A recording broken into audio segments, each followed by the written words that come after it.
Well, good morning. I hope that it has been a great week for you. I know there's all kinds of weird stuff going on out in the world, and so church is a great place to be on Sunday morning. So I'm glad that you're here. And I was thinking about this week, I have been a part of a lot of different groups. We talked about belonging last week, and so if you weren't with us, you can go back and watch it on YouTube or whatever. But we talked about belonging, and I thought, I belong to a lot of different groups, and then I got to think, well, you probably have too. And so I want you to take just a minute and very quickly just catalog what are some of the places you've belonged, a place that you worked at maybe, or a place that you had the same interest or hobby, or maybe you were on a team, or maybe it was in the military, or just lots of different places, your family, all these different groups and organizations that you belong to.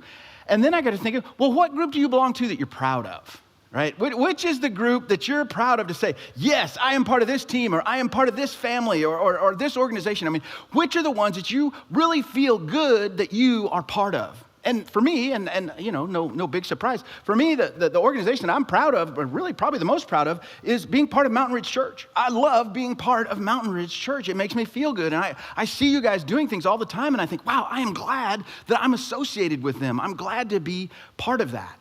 And really, that speaks to something we all have, right? We all want to be part of something good. We want to be part of something successful. We want to be proud of the things that we are connected to. I mean, sometimes that's why people leave jobs. I mean, I couldn't be proud of the work we were doing anymore, or the environment we were in, or I quit the team because nobody cared, or whatever it might be. Often we step away from things if we can't be proud of them because, like I said, we want to belong. We want to be proud of it. And really, here's what it's getting at. We want to be part of something bigger than ourselves.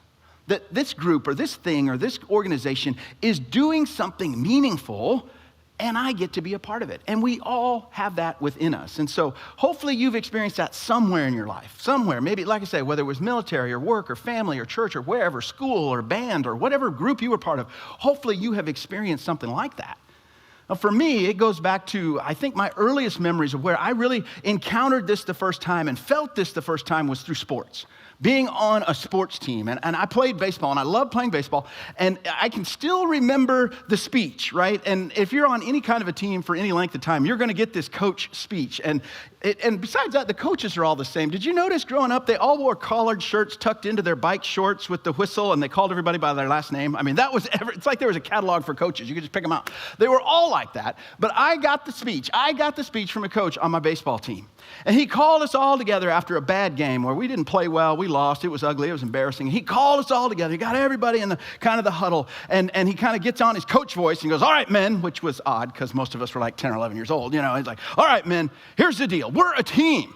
And we win together and we lose together. It's not about who scores the winning run. It's not about who made the error. We care about each other and we care about winning because we are a team. It's not about the name on the back of the jersey. It's about the name on the front of the jersey for the team, the team.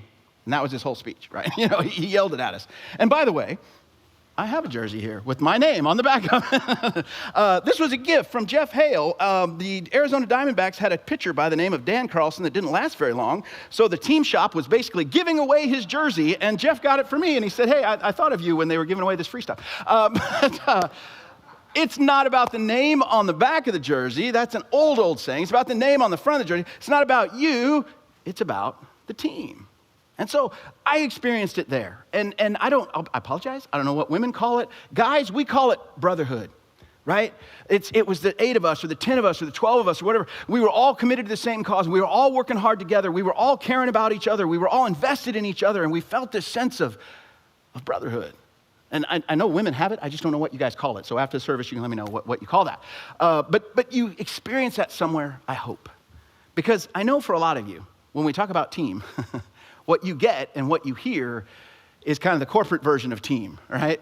Which means I take all the credit and you do all the work, right? We're a team, Or just the opposite. I saw a really bad Michael Scott-ish kind of quote from a manager the other day. He said, I love teamwork. If things go wrong, it gives me someone to blame, right? I mean, that's just that's what a lot of places feel like when they talk about team. As I thought about all of this, team, belonging, and why I felt connected and all that other stuff, I realized that Mountain Ridge Church is like a team. The good kind, not the bad kind. But Mountain Ridge is like a team. It has a goal. It has a focus. We have a leader. We have ways we go about being the team and caring for each other. We have a meaningful thing that we're trying to accomplish. And when we're all in it together and going alongside each other, it's amazing what happens. We make an impact, and at the same time, we feel that sense of belonging, that sense of being connected. See, when it comes to Mountain Ridge, the team is for you. Mountain Ridge Church is for you, and hopefully you are for the team. And we're going to talk about that today. And so we have a long, long history of the church acting like a team. And so if you've got a Bible, we're going to be in Colossians chapter 3, because in Colossians, Paul's writing to a group that had been a church and is still a church, but had kind of forgotten some of these team concepts, some of these things that were really going to make them effective, and some of the things that really, to be honest, were essential. And so Paul does what any good coach would do. He gets everybody together and kind of picture in your mind, you know, those guys get huddled together and they're all yelling. You can't quite understand what they're saying. They're jumping up and down. It's kind of that same idea. Paul gets them all together and he says, listen, guys, we have one focus. Yeah, we got one focus. And there's a way we do things. That's right. We give it all. We pay the price, blah, blah, blah. So do your job. That's right. I don't have to worry about everybody else. I just got to do my job. They're counting on me to do my job. That's exactly what Paul does in Colossians 3. And so if you've got a Bible or if you're in the app, Colossians 3, verse 11 is where we're going to start. And he does something so brilliant. He says, listen, I got to tell you the focus, the goal, the point. Because truthfully, if this isn't the focus, the goal, and the point, none of the rest of the stuff I'm going to say matters. This is what we're after. This is where we're going. Colossians 3, verse 11, he says it this way. I'm sorry.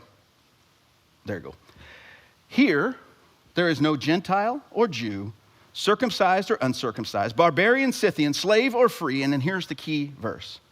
But Christ is all and is in all. Now, we'll look at more of this in just a second, but don't miss this. I love how he says here.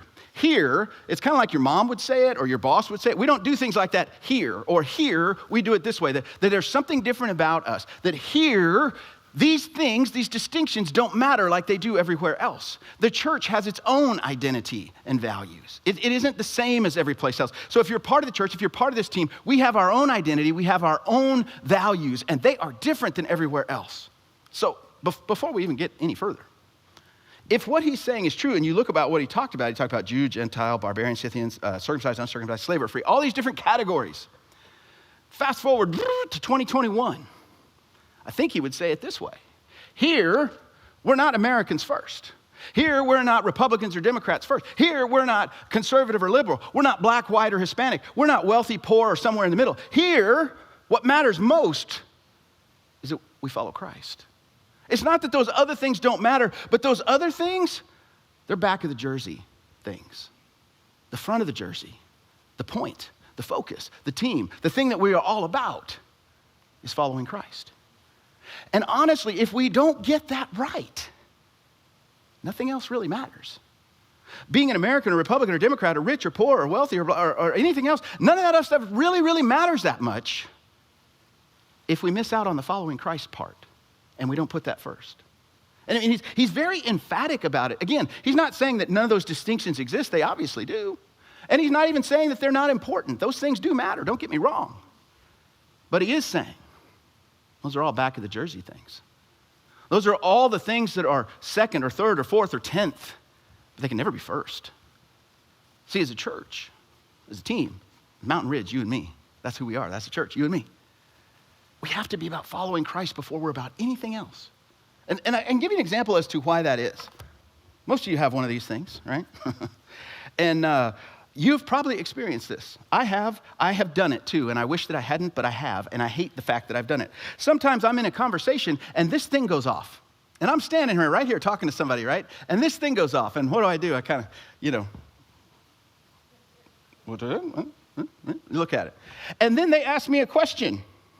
And I kind of, and I try to answer the text at the same time I'm trying to talk to them. Can you do that? No. You can be really rude, but you can't do that.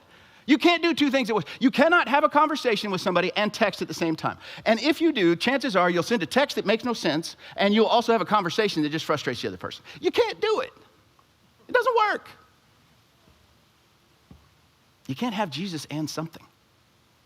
It can't be about Jesus and your politics. It can't be about Jesus and your social causes. It can't be about Jesus and Jesus and Jesus and. It is Jesus only.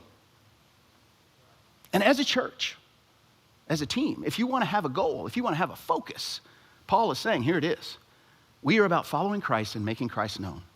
That is who we are. That is what we do. That is our goal. That is our championship. That is our focus. That is where we're putting all our effort and intensity. That is the front of the jersey.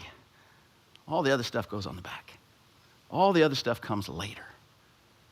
We are about following Jesus and making Jesus known. And again, if that's not the case, none of the other stuff matters. And this is kind of an aside. I would just tell you this. If you're thinking about where you go to church and what your church is like, and if you've switched churches recently, or you've got you're a person that's been in lots of different churches, let that be your grid. I get it. I love the fact that some churches have really cool programs and great facilities and children's this and that, and their coffee's really good, or their pastor's much more likable than me. I get all that stuff. But don't let those things be your grid. Those are all back of the jersey things. If you're trying to figure out where should I plant my life, what team should I dive in with, make sure it is a team that says we are following Jesus and we are making Jesus known. Because if they are, they're a church, and that's a place you can plant your life. If they're not, well, I don't know what they are, but they're not a church. Because as Paul would say, everything is about Jesus. Not Jesus and, not Jesus or, Jesus only. And then he goes on, and now he begins to talk about, well, how do we do this? What does this look like in our lives? Look at verse 12. Therefore, as God's chosen people, and don't miss these words, holy, set apart, chosen, picked out, dearly loved, treasured, clothe yourself with compassion, kindness, humility, gentleness, and patience. Bear with each other and forgive one another. If any of you has a grievance against someone, forgive as the Lord forgave you. And over all these virtues, put on love, which binds them all together in perfect unity. Let's just stop there for just a second. I love that he tells us basically put on love. And he says put on these other things. And kind of the mindset, or kind of what he's talking about is, it's like you put on your clothes. He's saying take off your old clothes, and I won't take my shirt off, I'll spare you that. Take off your old clothes and put on the team jersey. Put it on, because you're going to wear this going forward. And you know what's amazing when you put on the team jersey? You can't see the back of it. You can look down and see the front, but you can't see the back anymore. And he says, put this on. And it's such a great mental picture. He says, let everything be wrapped up in love, which really sounds pretty nice, doesn't it? I mean, that sounds very sincere and kind of like greeting cardish. You know, we wrapped everything in love. You know, and it's like, what does that mean? And I love the fact that he defined it, because if he didn't, I would define it myself, right? I would define it by what Brett thinks is love. But he turns around and he defines it for us. He says, be compassionate. In other words, when you come across somebody that's hurting, care about them. Care about their hurt. That's what love does. That's what love looks like. He says, be kind. We talked about this last week. Create space for people to belong. Again, we may not agree on everything. We may not be on the same page about everything, but there's space for you. You count, you're valued. I've got a room for you in my house. You got a space at the table. I mean, you're included. I'm going to be kind to you. Compassion, kindness, humility. When I connect with my team, I'm not coming in with the question of what's in it for me. What do I get? Did I like it? Did it meet my needs? Are my kids happy? Is everything exactly the way I want it to be, when I want it to be that way? No, humility comes in and says, what do you need? What do you need? What are you looking for? How can I help you? Compassion, kindness, humility, and then gentleness. And I got to be honest, I kind of stumbled on gentleness. I'm like, I don't really know what that means. I mean, I've been around church a long time. I've read the Bible and everything, gentle. And, in my mind, it's a guy that folds his hands and never says anything negative and hands out flowers or something. It's like, that's a gentle guy or something. So I did some digging. I'm like, I don't know how to explain this. And I did some digging. And what did Paul say? What does he really mean when he says, be gentle? And it was eye-opening for me. What Paul is talking about is a gentle person lends another person their strength. That when I come across somebody that's struggling, or when I encounter somebody that's got a weak spot, which we all do, that instead of pointing it out or avoiding it or embarrassing them over that weakness, if I can, I try to lend them some of my strength in that area. That's what a gentle person does. I'm like, I get that. I understand that. That makes a lot of sense. That I see somebody struggling, I see somebody hurting, I see somebody that's having a hard time with something, And maybe it is a weakness in their life. It's not just a flaw. It's not just because stuff happened to them. It's a weakness in their life. But I'm going to try to lend them my strength. If I have some, if I can, I want to lend them my strength. That's what gentleness looks like. And then finally he says patience. Love is compassion, kind, humble, gentle, and patient. I'll wait for you. We're not in the same place yet. You know what? I'll wait for you. And not only will I wait for you, I'll wait with you. I'm not going to wait for you and keep running ahead and hope that you catch up. I'm going to wait for you, and I'm going to wait with you. That's what love looks like. And then, because I think Paul is a realist and he understands, the world doesn't always work this way. It'd be nice if everybody did that, and I'm sure you're thinking to yourself right now, well, if everybody treated me that way, well, yeah, I'd be on board. Then he says, bear with each other. You have to bear with anybody in your life right now? You got a family member, a friend, or a coworker, a neighbor, or somebody who's like, the best description I can give is, I bear with them, right? I mean, I bear with them. Forgive one another. You know why he said that? Because he knew we would annoy each other. He knew we would. I've probably annoyed some of you today already, right? Just getting here. We annoy each other. It happens. And it's okay. We don't respond with criticism and complaining and canceling. We respond with grace. And he kind of pulls the ultimate trump card, right? Because you say, well, yeah, but you don't know. You don't know what they said. You don't know what they did. And that really hurt. No. And he's like, did Jesus forgive you? Yeah. Then how can you not forgive them? Because this is what it's like to be on the Mountain Ridge team. We wrap everything in love, and we're realists. We know we're going to annoy each other. We know, unfortunately, we're going to hurt each other, and we're going to bear with each other, and we're going to forgive each other. And that's what it looks like when we together as a team move forward. But he's not done yet. He's not done yet. Look at verse 15. He says this, let the peace of Christ rule in your hearts. In other words, let peace be the referee. If there's a problem, if there's a concern, if there's something going on, let peace be the referee.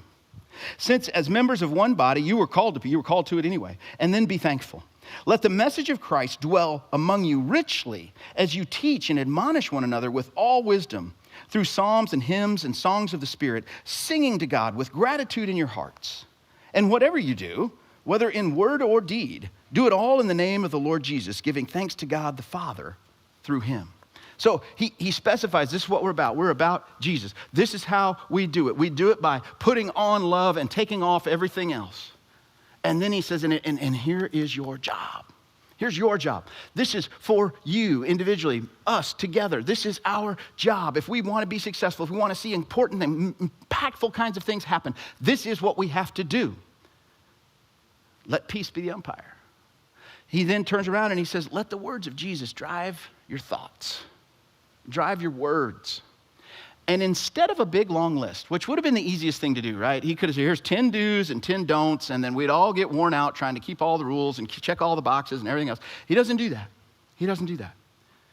He says, whatever you do, whatever you think, whatever you say, whatever's going on in your life, the actions you take, whatever you do them all, not some, not most, no exceptions, not everything, but whatever you do it all in the name of the Lord Jesus Christ. In other words, we don't have a rule to follow, but we have a role to fill. It's not about following the do's and don'ts. It's about filling a role, and Paul says our role is to be a representative of Jesus.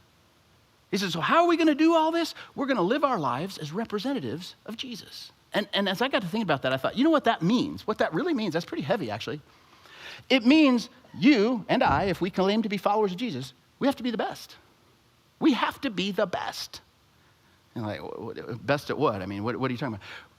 Whatever you do, in all things, you need to be the best. You need to be the best customer at the restaurant. You need to be the best clerk at the store. You need to be the best boss. You need to be the best employee. You need to be the best Uber rider. You need to be the best airline passenger. You need to be the best friend. You need to be the best neighbor. You need to be the best coworker. You need to be the best social media poster, which I know isn't even a word, but you need to be the best because you represent Jesus. So I can't make the waiter feel bad.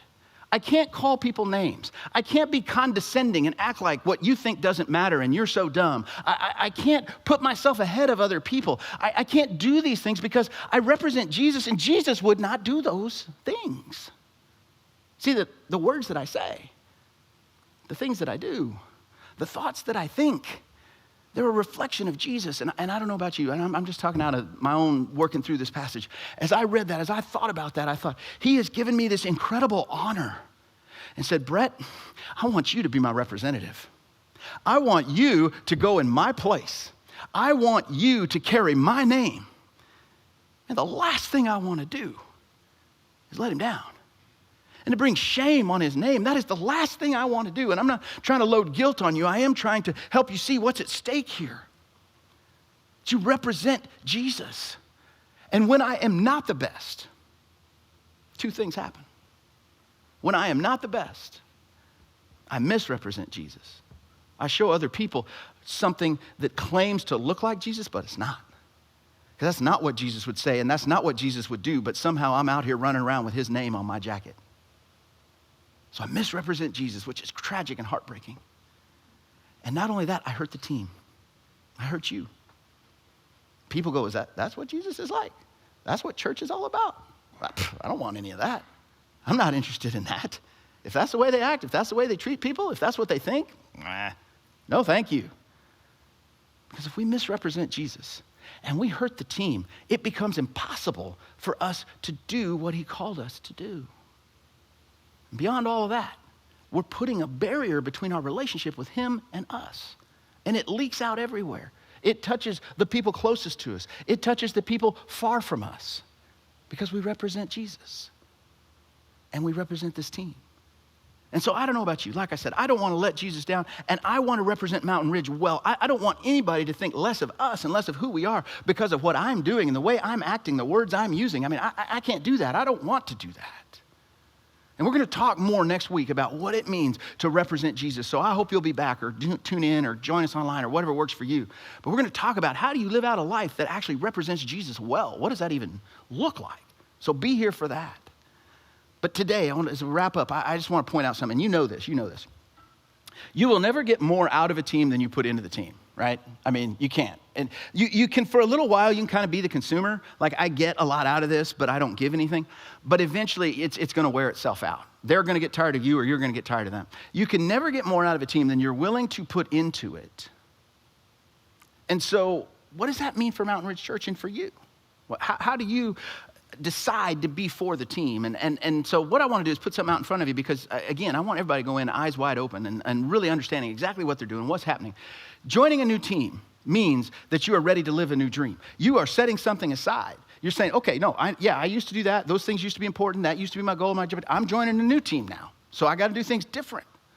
And it goes back to what I talked about earlier, that I'm joining a team that says Jesus comes first, always. And my goal, my focus is to follow him and make him known. That's what it looks like for me to be on this team. And so as you kind of think about that, I would just invite you. What would it look like to sink deeper into that? Because here's what happens. When the focus isn't Jesus, when the focus isn't making him known, when there's not a unified vision of what we're doing, people get disillusioned. People get discouraged. And then people disappear, right? Because it's like, I could check in once in a while and you know what, I don't know, they're doing this, they're doing that. I don't know really what they're trying to accomplish. I don't know where they're really going. There doesn't seem to be a vision. There doesn't seem to be anything meaningful happening. I don't feel that sense of connectedness that they're doing something important and I'm connected to it and I belong here. But just the opposite happens. When we make Jesus the focus, just the opposite happens. It becomes the greatest adventure of your life. It becomes so much more meaningful than making some money or getting a promotion. You start to find your mind and your heart redirected, thinking about the people that you live with and live around. You start to see the people that are part of your church family as people that I care about, that I am walking with, that I am invested in, that I want to see them do well, and I want to see God work in their life. And all of a sudden, your life becomes this powerful, meaningful experience because you're part of a team. And so if you're not convinced yet, I want to encourage you. We're going to be sending out something to you, and I would love to invite you to be part of this.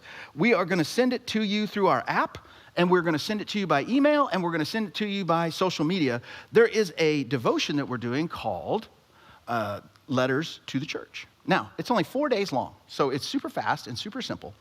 But I want to invite everybody that's here to take the next 4 days and spend about 15 minutes looking at letters to the church. What did God intend when he created this thing called the church? And what is Mountain Ridge doing, and how can I be part of it?